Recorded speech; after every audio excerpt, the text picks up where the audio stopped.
Let's talk about a word you probably use a dozen times a day without even thinking about it. It's just two letters, O-F. But, it holds a surprising amount of power. And today, we're going to unpack that word, off.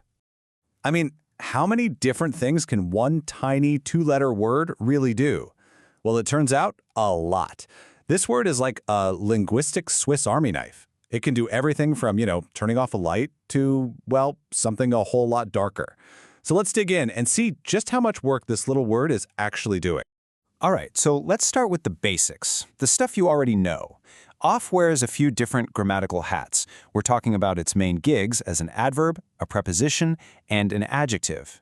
First up, its most common job, an adverb. This is off in action mode. It's all about movement away from something, disconnection, or even cancellation. Really, you can just think of it as the word for separation. Here's a perfect example, right? He turned the TV off. You are literally breaking the connection. You're moving the television from a state of on to a state of off.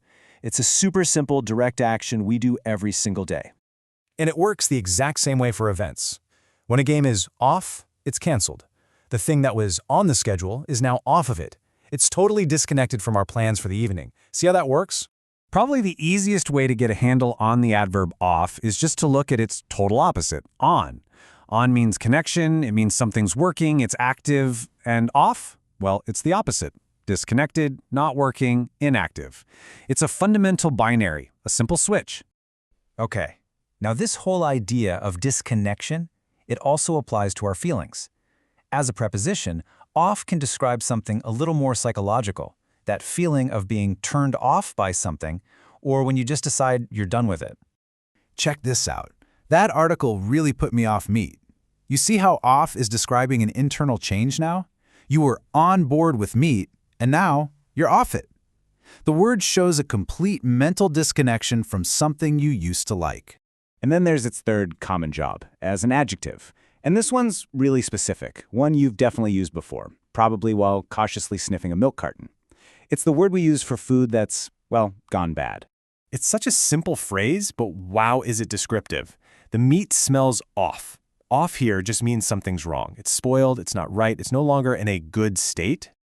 And again, looking at the opposites makes it crystal clear. If food isn't good or fresh or safe, then it's off. It has departed from the state of being edible. Pretty straightforward so far, right? Well, hold on, because this is where the story of our little everyday word takes a really surprising and much, much darker turn. The jobs we've seen so far, they're pretty tame. This next one is not. Think about it. All those meanings we just covered, disconnection, cancellation, spoilage, they all kind of hint at a certain finality, right? But what happens when you apply that sense of finality to a person? And there it is. In slang, off completely transforms into a verb, and it means to kill someone, to murder them.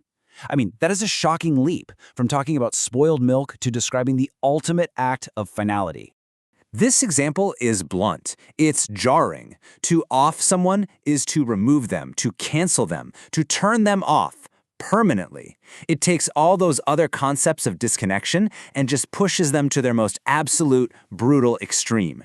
So you have to be wondering, why is a word with such an insane range of meanings, from turning off a lamp to, murder, why is it so common? What makes this little word so special? This number right here is the key, 850. That's how many words are on a special list called the Basic English List. It was created way back in the 1930s to figure out the absolute most essential, functional words you need to communicate pretty much any complex idea. And that is the whole point. Off made it onto this essential list because it's so incredibly versatile.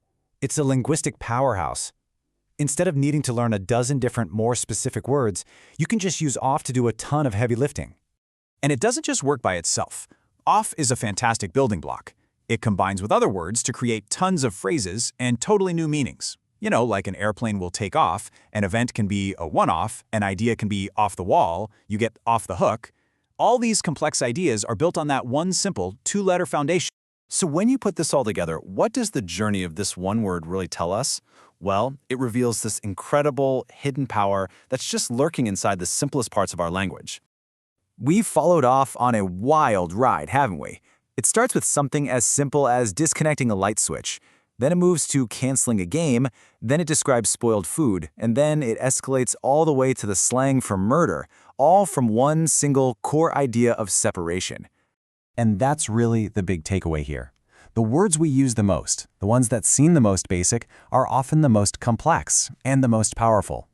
It really makes you wonder, doesn't it? What other little linguistic giants are we using every single day, completely unaware of all the work they're doing for us right under our noses?